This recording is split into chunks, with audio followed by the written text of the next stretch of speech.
नमस्कार। मैं डॉक्टर युवराज रंडाले, प्राचार्य, स्कूल शिक्षा विभाग, मध्य प्रदेश शासन, शासकीय उच्चतर माध्यमिक विद्यालय मौदा, जिला बालाघाट, आपके बीच ऑनलाइन टीचिंग के प्रोग्राम को लेकर उपस्थित हुआ हूँ। वर्तमान आवश्यकता को देखते हुए बच्चों तक विभिन्न माध्यमों से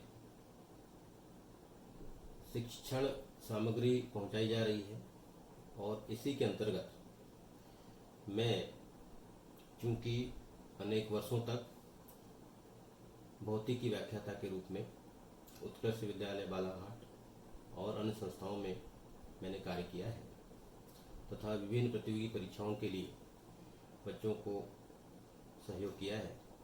अतः मैं विचार कर रहा हूँ कि आप तक कक्षा 11वीं व 12वीं की भौतिकी विषय की विषय वस्तु अंग्रेजी और हिंदी माध्यम के बच्चों के लिए उपलब्ध कराऊं। इसी के अंतर्गत मैंने लेक्चर तैयार कर आप तक पहुंचाने का प्लान किया है।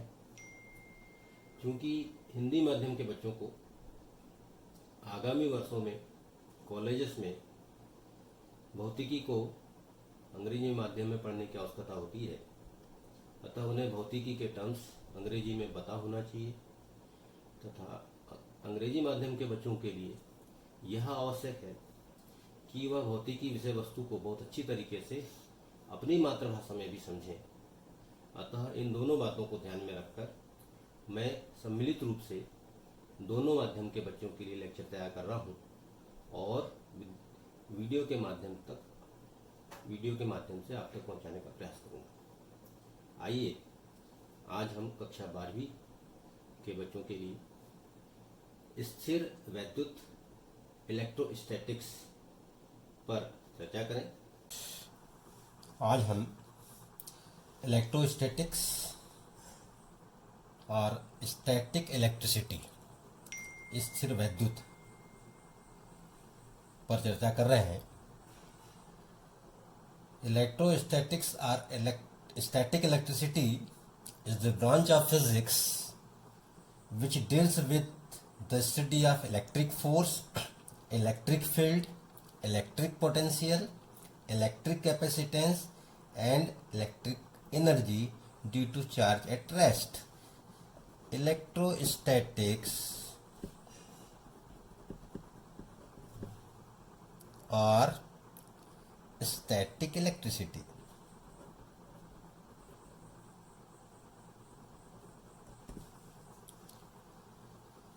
स्थिर वैद्युत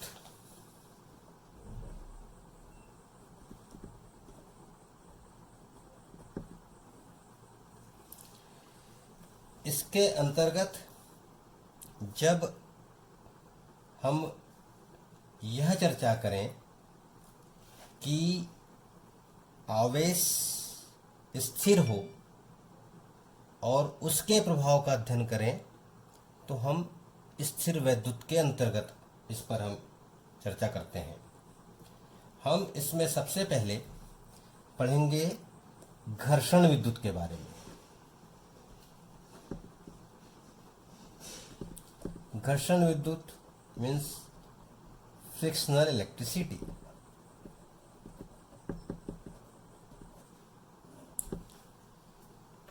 साधारण बात हमने देखा होगा कि जब हम सूखे बालों पर कंघी करते हैं तो कंघी में कागज के छोटे छोटे टुकड़ों को अपनी ओर आकर्षित करने का गुण उत्पन्न हो जाता है।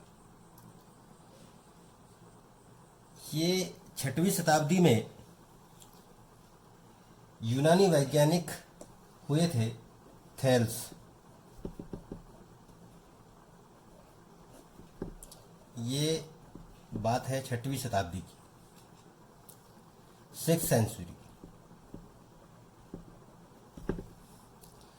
इन्होंने एक पदार्थ जिसे एम्बर कहा जाता है, एम्बर नामक एक पदार्थ जो एक रेजिनी पदार्थ था, ये रेजिनी पदार्थ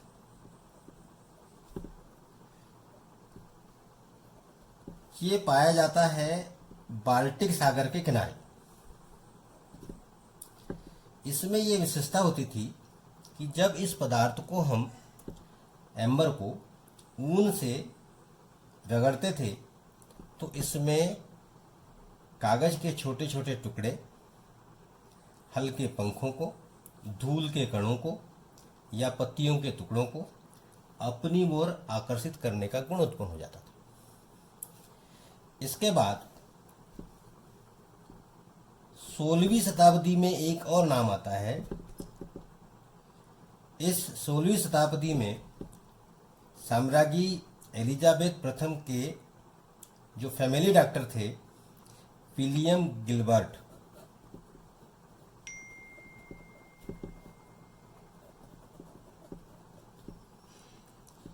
इन्होंने पता लगाया कि एम्बर के समान ही और भी कई पदार्थ होते हैं जिनको रगड़ने पर उनमें हल्की वस्तुओं को अपनी ओर आकर्षित करने का गुण उत्पन्न हो जाता है। और 1646 में सर थॉमस ब्राउन, ये साइंटिस्ट, इन्होंने इस पर कार्य किया और उन्होंने विद्युत या इलेक्ट्रिसिटी, जिसे हम आज कह रहे हैं,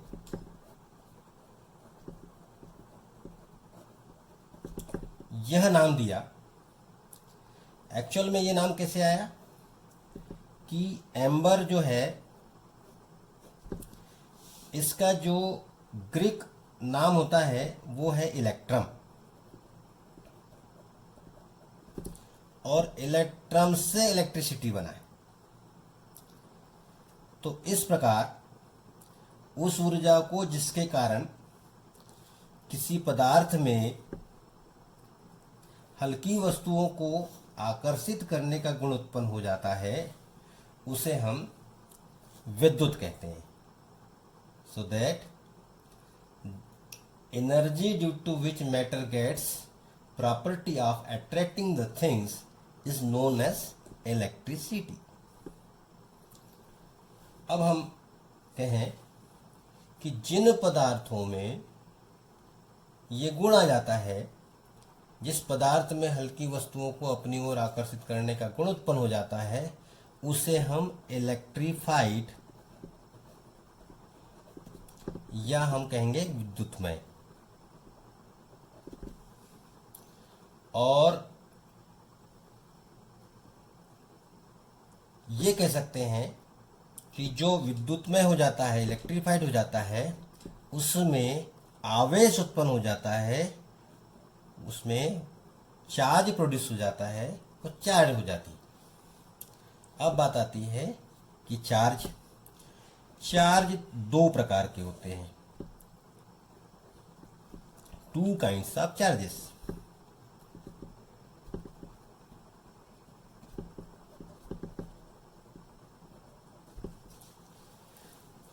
ये दो चार्जेस क्या होंगे? Positive charge and negative charge. Charge, electric charge एक स्केलर क्वांटिटी है,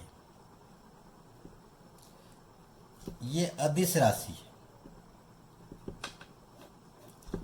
और इलेक्ट्रिक चार्ज की एसआई यूनिट होती है, SI unit of electric charge is coulomb.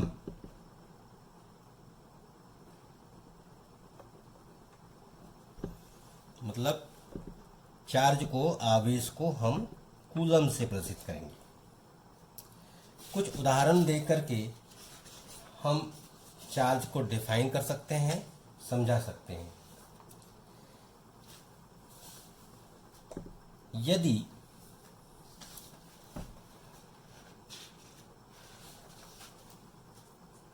हम एक एबोनाइट की छड़ लें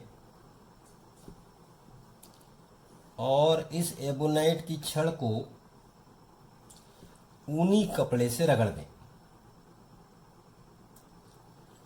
और इसे एक तागे से लटका दें।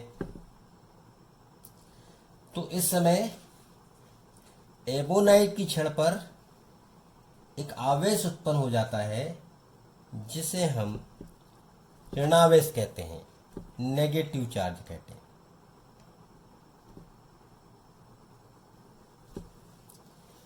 दूसरा, एक और रॉड लें एबोनाइट की,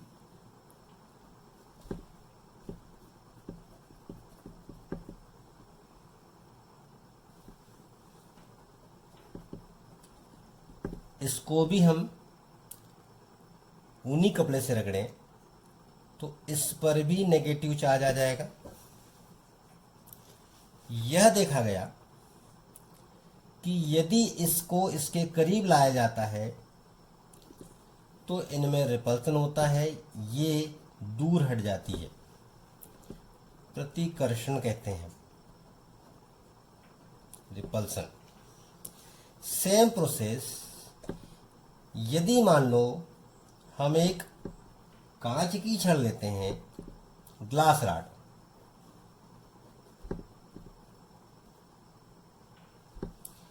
और यदि कांच की छड़ को रेशम के कपड़े से रगड़ दें, रब विथ वुलन, रेशम का कपड़ा यूज करें, तो ये देखा जाता है कि इस पर धनावेश आ जाता है। अगर वुलन क्लॉथ यूज करते हैं एबोनाइट की रॉड पर तो उस समय ऋणावेश, नेगेटिव चार्ज, और यदि सिल्क क्लॉथ यूज करते हैं ग्लास रॉड पर तो उसमें पॉजिटिव चार्ज आ जाता है। और ये इसकी डेफिनेशन भी है। दूसरी ग्लास रॉड लें, उसको सिल्क से रगड़ दें और उसको इसके करीब लाया जाए तो भी इनके बीच प्रतिकर्षण होता है, रिपल्सन होता है।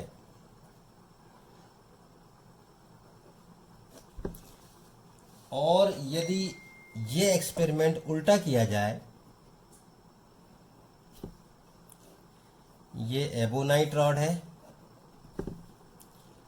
और ये ग्लास रॉड है। एबोनाइट रॉड को हमने वुलन क्लॉथ से रगड़ा, ग्लास रॉड को हमने सिल्क से रगड़ा, और यदि ये पास में लाए जाएं तो ये अट्रैक्ट होते हैं। इसमें जो प्रॉपर्टी आती है वो अट्रैक्शन की आती है। और इस प्रकार से हम ये डिफाइन कर सकते हैं कि पॉजिटिव चार्ज क्या होगा। पॉजिटिव चार्ज वह होगा जो कि ग्लास रॉड को सिल्क से रगड़ने पर ग्लास की रॉड पर आता है। नेगेटिव चार्ज क्या होगा? नेगेटिव चार्ज वो होगा जो एबोनाइट की रॉड को वूलन से रगड़ने पर एबोनाइट की रॉड पर आता है। और एक और निष्कर्ष आता है कि सजातीय आवेश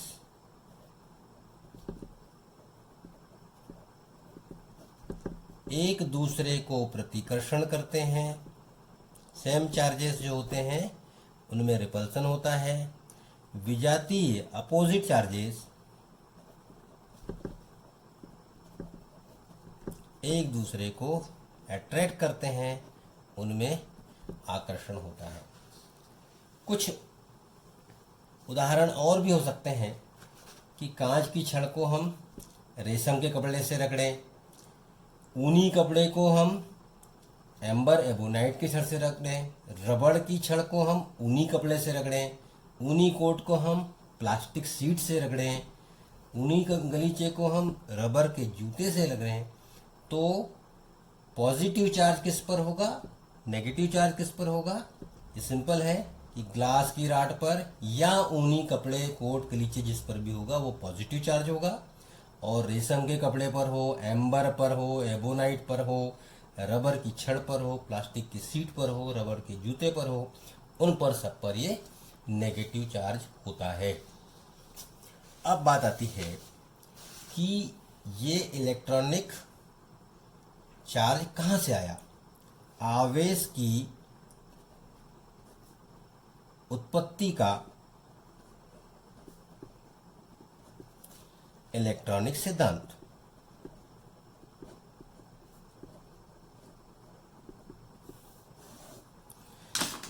principal, electronic principle of charging.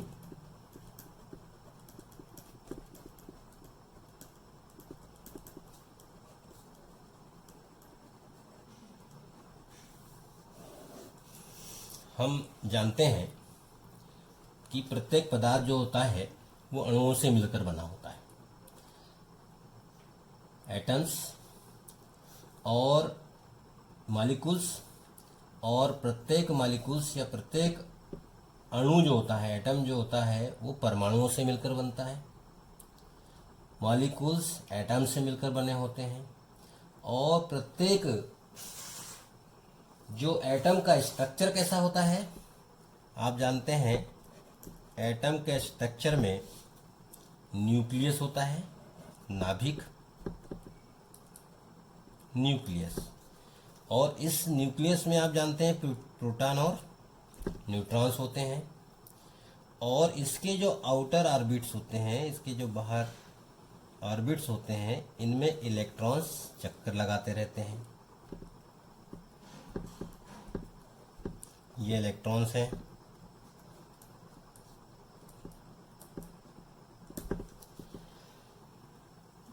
Outer जो इलेक्ट्रॉन्स होते हैं वो न्यूक्लियस से इनकी दूरी ज़्यादा होती है।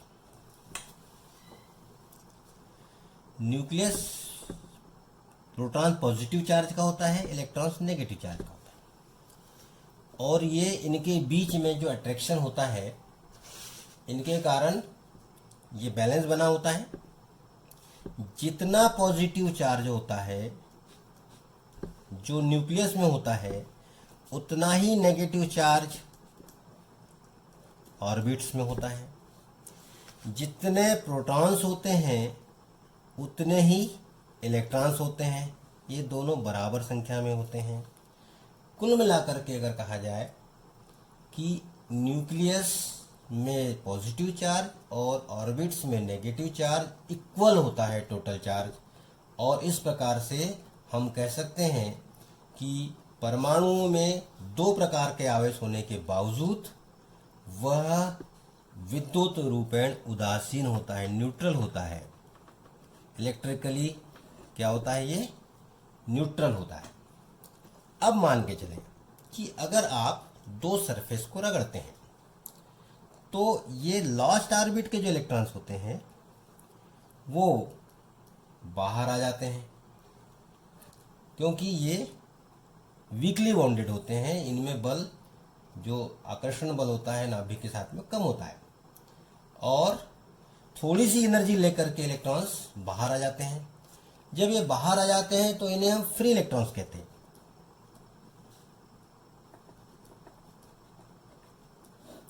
मुक्त इलेक्ट्रॉन।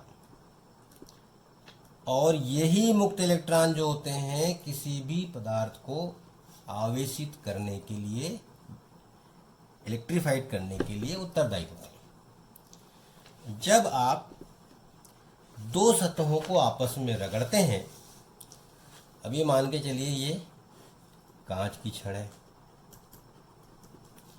ये है मान के चलिए रेशम का कपड़ा। तो जब आपस में इनको रगड़ा जाएगा तो कांच की छड़ से इलेक्ट्रॉन निकल करके यहां आ जाएंगे।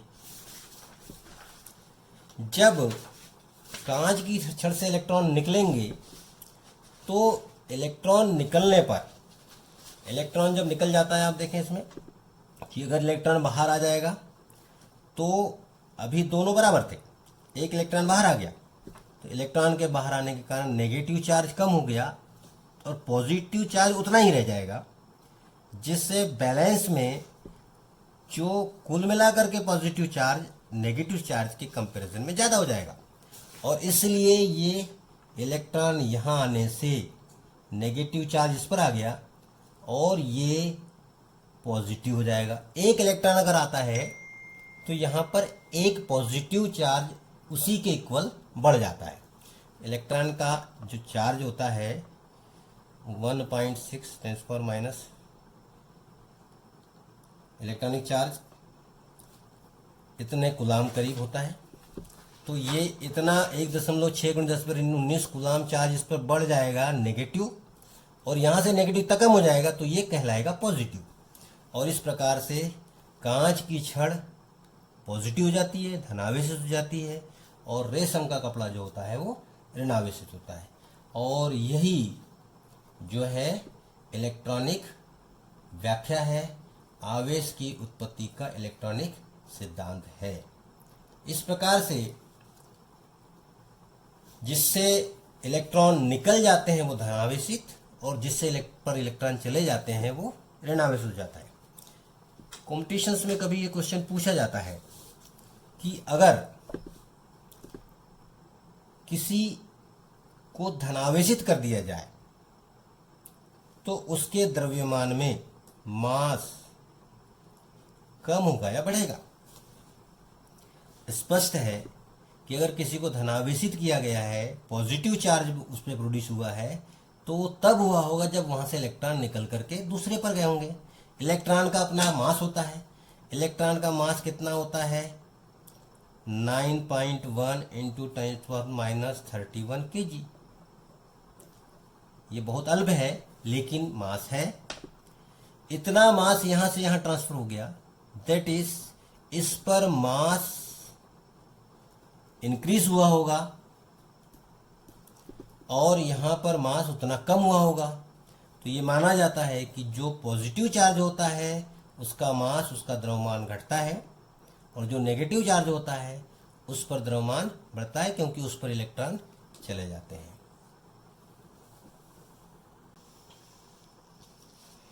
अब इसके पश्चात हम करेंगे basic properties of electric charge. Basic properties of electric charge, आवेशों के मुख्य गुण। इसमें मुख्य प्रॉपर्टी सबसे नंबर 1 एडिटिविटी।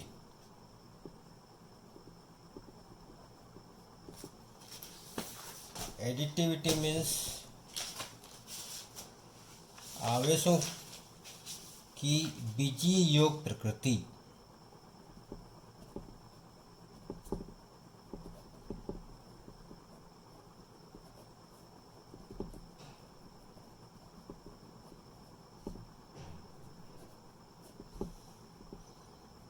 नंबर 2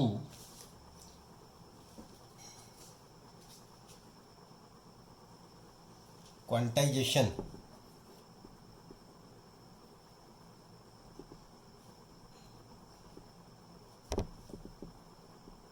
आवेशों का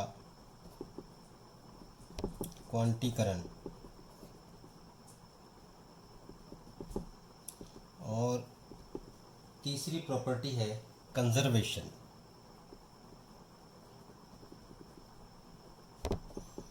आवेशों का संरक्षण। इस प्रकार इलेक्ट्रिक चार्ज की 3 मुख्य properties additivity, quantization, conservation. Quantization and conservation, ये तीनों प्रॉपर्टी हम चर्चा करेंगे। तो सबसे पहले देखते हैं एडिटिविटी।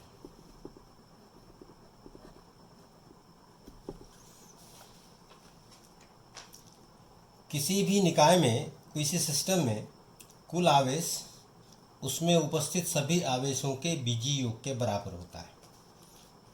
उदाहरण के लिए, यदि किसी निकाय में कुल आवेश पॉजिटिव प्लस पी हो और नेगेटिव माइनस एन ई हो तो टोटल आवेश Q equal to P plus minus n e अर्थात P माइनस एन ई हो जाएगा, जहाँ P प्रोटॉन को शो कर रहा है, प्रोटॉन के चार्ज के लिए, और P नंबर्स, और Ni जो होगा वो नेगेटिव चार्ज यानी इलेक्ट्रॉन्स के चार्ज के लिए। तो ये धनावेश और ऋणावेश जुड़ने की जगह यहाँ पर घट रहे हैं। और यदि ये देखा जाए कि P N से बड़ा हो तो Q कैसा होगा? पॉजिटिव होगा। और P N से छोटा होगा तो Q कैसा होगा? नेगेटिव होगा। कुल मिलाकर के हम ये कह सकते हैं कि आवेश चिन्हों के साथ जुड़ता है, साइन के साथ में। पॉजिटिव पॉजिटिव ऐड हो जाएंगे, नेगेटिव नेगेटिव ऐड हो जाएंगे, और पॉजिटिव नेगेटिव का टोटल डिफरेंस हो जाएगा जो टोटल चार्ज होगा। तो इस प्रकार हम कह सकते हैं कि कुल आवेश टोटल चार्ज जो होता है वो एल्जेब्रिक सम होता है जितने चार्ज उस सरफेस पर प्रेजेंट होंगे। दूसरा, क्वांटाइजेशन।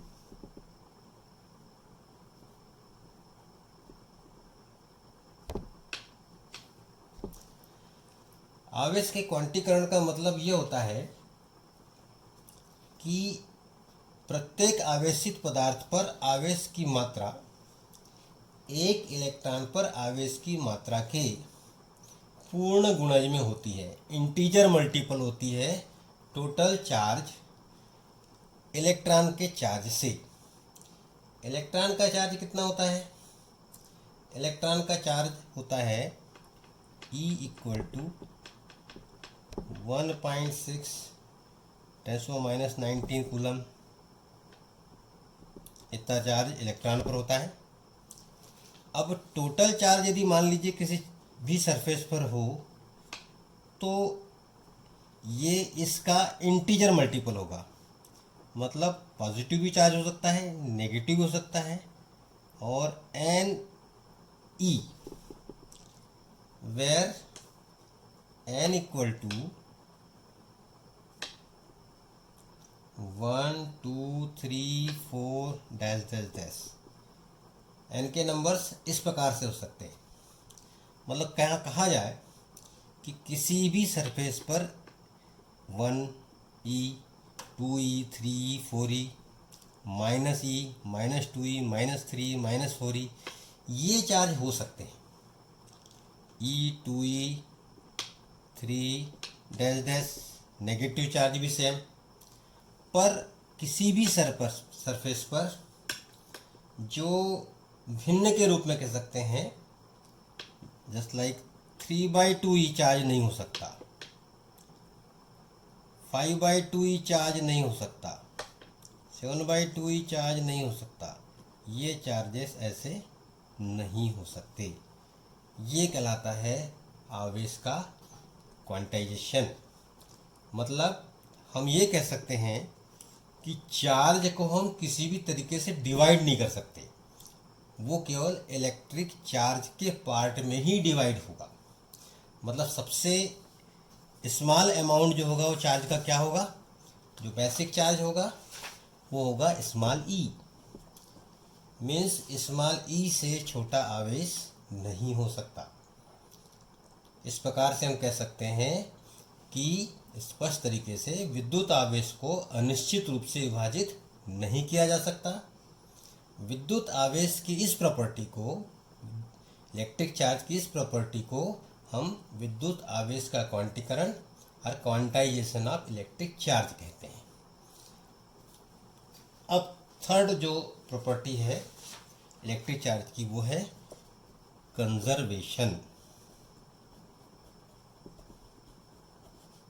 कंजर्वेशन ऑफ चार्ज, आवेशों का संरक्षण। आप जिस प्रकार से इससे पहले आपने ऊर्जा का संरक्षण पढ़ा हुआ है, एनर्जी कंजर्वेशन, ठीक वैसा ही हम इस प्रिंसिपल के हिसाब से आवेशों के संरक्षण का सिद्धांत जो कहलाता है conservation, principle of conservation of charge, किसी भी आइसोलेटेड सिस्टम पर, किसी भी पृथकृत निकाय पर कुल आवेश नियत रहता है, टोटल चार्ज कांस्टेंट होता है। या हम कहें कि किसी आइसोलेटेड सिस्टम पर, किसी पृथकृत निकाय पर धनावेश और ऋणावेश का बीजीय योग, algebraic sum of positive and negative charge is always constant, सदैव नियत रहता है, और इसे हम आवेशों का संरक्षण कहते हैं। किस प्रकार से समझे हम? जैसे हमने आपको एग्जाम्पल बताया था कि कांच की छड़ और रेशम के कपड़े से अगर हम कांच की छड़ को रगड़ते हैं तो कांच की छड़ पर धनावेश आ जाता है, पर साथ ही साथ रेशम के जो कपड़ा होता है उस पर ऋणावेश भी आता है।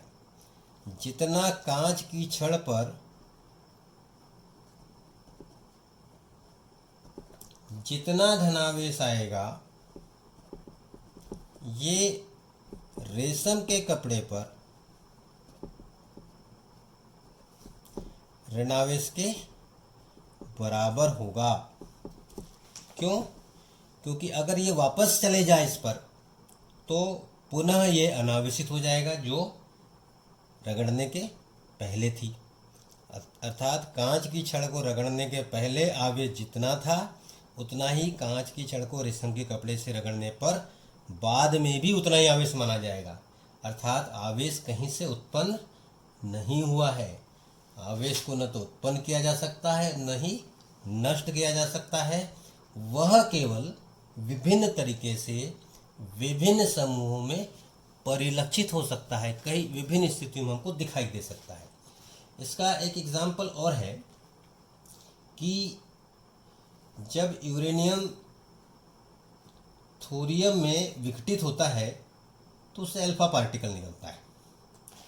ये इक्वेशन है यूरेनियम, इससे जब अल्फा पार्टिकल निकलता है तो अल्फा पार्टिकल को इस प्रकार से आप लिखते हैं,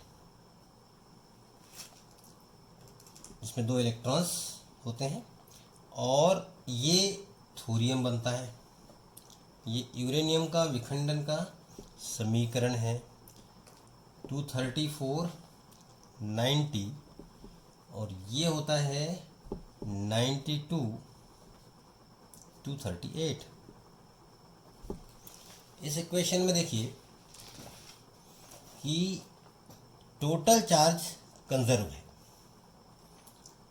मतलब अल्फा पार्टिकल के निकल जाने से अलग से कोई आवेश पैदा नहीं होता। इसी प्रकार से एक पेयर एनिलेशन भी होता है, युग्म विनाश, कि E positive plus E negative इससे मिलकर के गैमा पार्टिकल्स बनते हैं।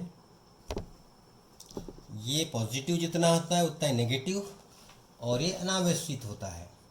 अर्थात इसके पहले, एनिलेशन के पहले और बाद में टोटल चार्ज 0 था। इस समय भी ये चार्ज 0 है और इस समय चार्ज 0 है।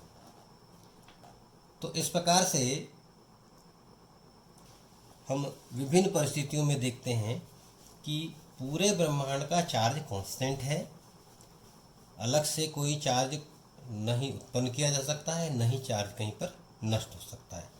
तो ये हमारे लिए तीसरी कंडीशन थी जो इलेक्ट्रिक चार्ज की प्रॉपर्टी थी। इस प्रकार एडिटिविटी, क्वांटाइजेशन और कंजर्वेशन, ये तीनों प्रॉपर्टीज हमें पता होनी चाहिए। अब हम एक इम्पॉर्टेंट लॉ करने जा रहे हैं, कूलम्स लॉ, कूलाम का नियम।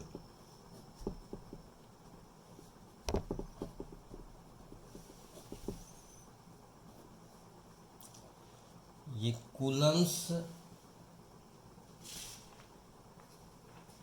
इनवर्स स्क्वायर लॉ कहलाता है।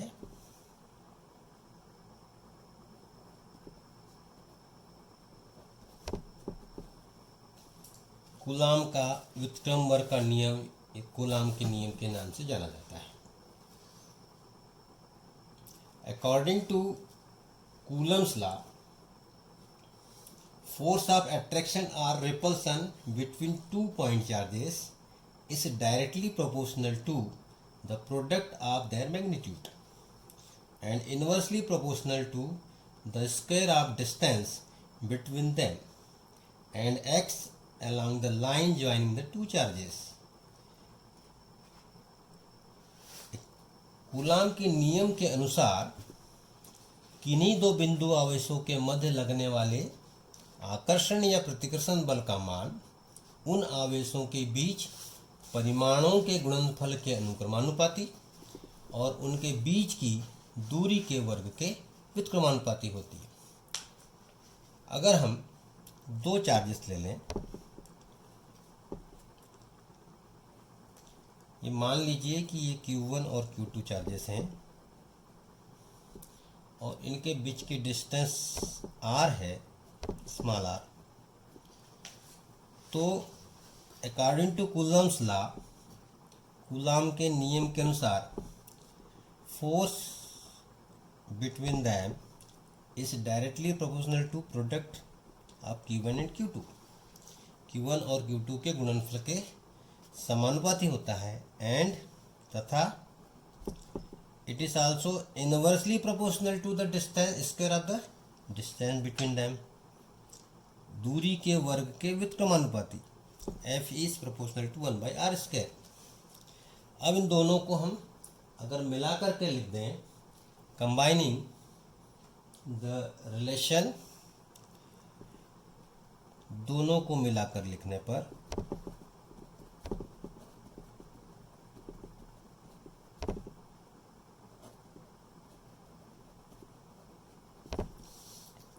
F is proportional to Q1 Q2 upon r²। और प्रोपोर्शनलिटी का साइन यदि आप हटाते हैं तो एक कांस्टेंट ले लेते हैं स्मॉल के,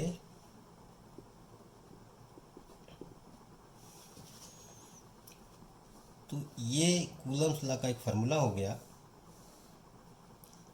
जहां पर के एक प्रोपोर्शनलिटी कांस्टेंट है और ये कांस्टेंट किस बात पर डिपेंड करता है कि दोनों के बीच में माध्यम क्या है, मीडियम पर। और जो पद्धति से आप मापन करते हैं, अलग अलग पद्धतियों में के की वैल्यूज अलग अलग होती है। तो इस प्रकार से अब हम अगर देखें कि एसआई पद्धति में, इन एसआई सिस्टम के की वैल्यू क्या होगी, तो सबसे पहली बात तो है कि हमने इन दोनों के बीच में क्या हो। अगर इन दोनों के बीच में मीडियम एयर हो, आर वैक्यूम हो, अगर दोनों के बीच वायु या निर्वात हो, तो के की वैल्यू 1/4πε0, इसकी वैल्यू 9 × 10⁹ न्यूटन मीटर स्क्वायर पर कूलम स्क्वायर होगी। वेर एप्सिलॉन क्या है, जहां एप्सिलॉन 0 ये एब्सोल्यूट परमिटिविटी है वायु या निर्वात के लिए, वैक्यूम और एयर के लिए। वायु या निर्वात की निरपेक्ष विद्युतशीलता, निरपेक्ष विद्युतशीलता कहलाती है एब्सोल्यूट परमिटिविटी।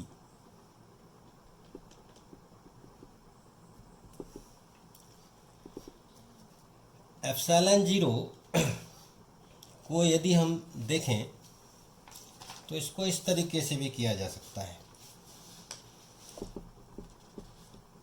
एप्सिलॉन ज़ीरो की वैल्यू हो जाएगी 1/4πk, और इसको यदि सॉल्व किया जाए तो ये सॉल्यूशन आता है 8.854 इंटू 10⁻⁻12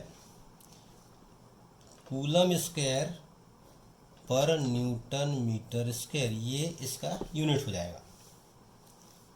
अब इसको यदि हम एप्सिलॉन ज़ीरो को पुट करें और कूलम्स लॉ को लिखने जाएं तो हो जाएगा F = 1/4πε0 Q1 Q2/r²।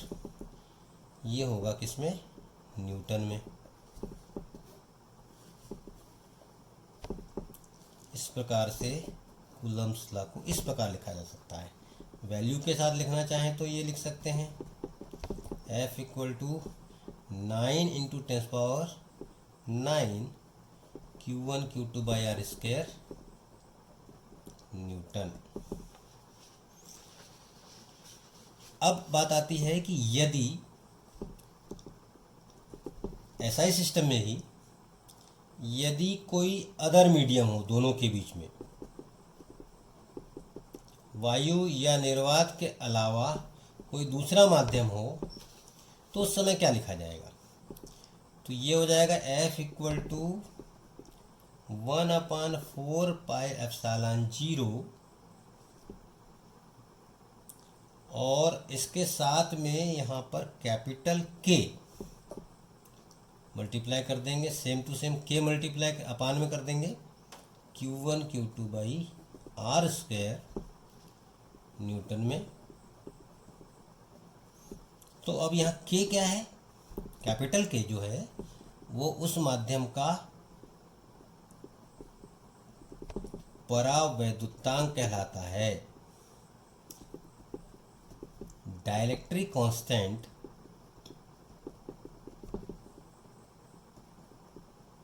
Of that medium. और इस प्रकार से अगर हम देखें, इनको कंपेयर करें,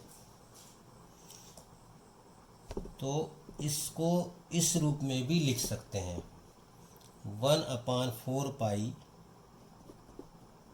एप्सिलॉन Q1 Q2/r²। तो एप्सिलॉन ज़ीरो हटा करके हमने एप्सिलॉन कर दिया,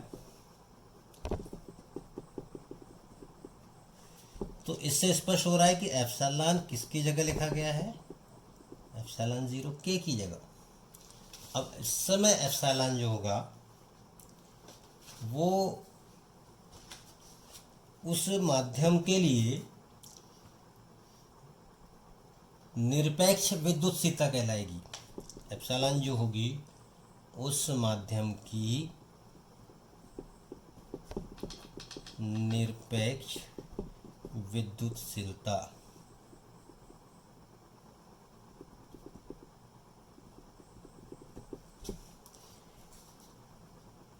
तो ये absolute permittivity of that medium कहलाएगी। और इस प्रकार से हम डाइलेक्ट्रिक कांस्टेंट को एक रिलेशन भी दे सकते हैं। क्या रिलेशन हो सकता है? K = capital K = ε/ε0। अब एक इस आधार पर हम एक यूनिट चार्ज को डिफाइन कर सकते हैं। ये भी एक इम्पॉर्टेंट डेफिनेशन होती है यूनिट चार्ज की।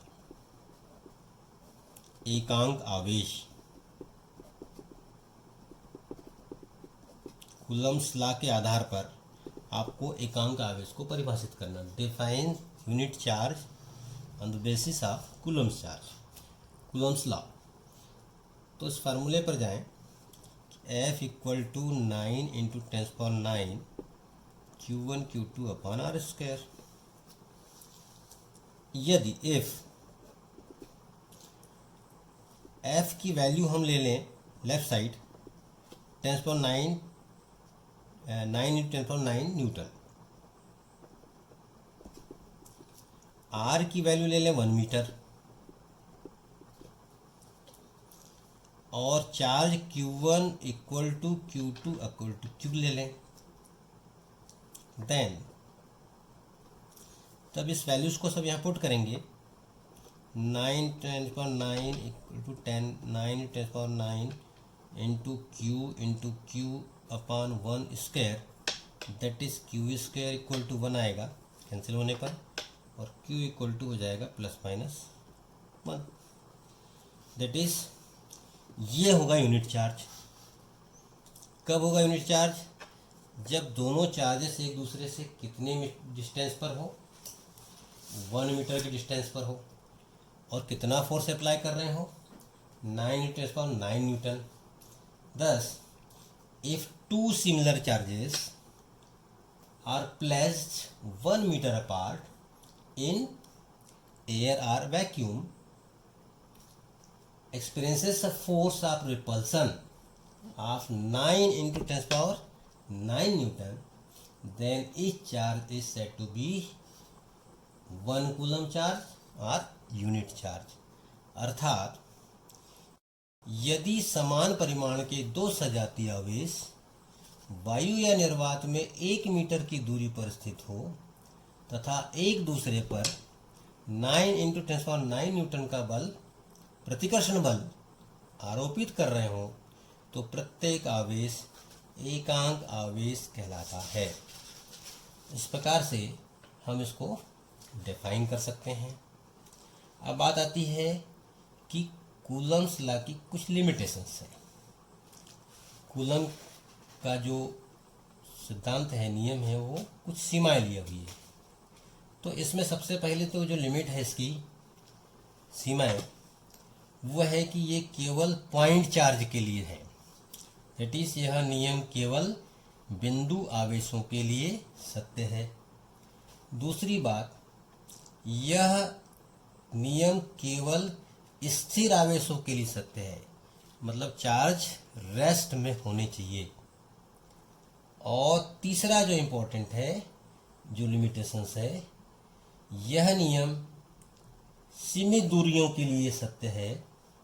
यह नियम बहुत अधिक दूरियों के लिए और बहुत कम दूरी में 10 पे -15 मीटर से कम, मतलब ये नियम के इसके लिए ये आवश्यक है कि 10 पर -15 मीटर से कम डिस्टेंस पर ये नियम लागू नहीं होता और न ही बहुत अधिक दूरी पर लागू होता है। अर्थात ये न्यूक्लियर फोर्सेस के लिए अभी उपयोगी नहीं है। तो इस प्रकार से हम कह सकते हैं कि कूलाम के नियम की ये 3 लिमिटेशंस महत्वपूर्ण हैं। पहली बात कि ये केवल पॉइंट चार्ज के लिए है, दूसरा ये रेस्ट चार्जेस के लिए है, और थर्ड एक लिमिटिंग डिस्टेंस के लिए है। आज इलेक्ट्रोस्टैटिक्स, स्थिर वैद्युत, ये प्रथम अध्याय का ये पहला लेक्चर था, जिसमें आज मैंने आपको फ्रैक्शनल इलेक्ट्रिसिटी के बारे में, घर्षण विद्युत के बारे में बताया, और साथ ही साथ काइंड्स ऑफ चार्जेस, आवेशों का प्रकार, आवेशों के बेसिक प्रॉपर्टी ऑफ चार्जेस मैंने बताया आपको, आवेश उत्पत्ति के इलेक्ट्रॉनिक सिद्धांत के बारे में बताया, इलेक्ट्रॉनिक प्रिंसिपल ऑफ चार्जिंग, और पॉजिटिव चार्ज, नेगेटिव चार्ज के बारे में बताया, और साथ ही साथ आवेशों के लिए कूलाम का व्युत्क्रमण का नियम, inverse square law of coulomb for electronic charges, हमने आज इस पर चर्चा की है। आपसे अनुरोध है कि इन सब को एक बार अच्छे तरीके से अध्ययन कर लें, रेफरेंस बुक का उपयोग करें, आवश्यकता अनुसार आप अपने लिए नोट्स तैयार कर सकते हैं, और यदि किसी प्रकार की कोई दिक्कत हो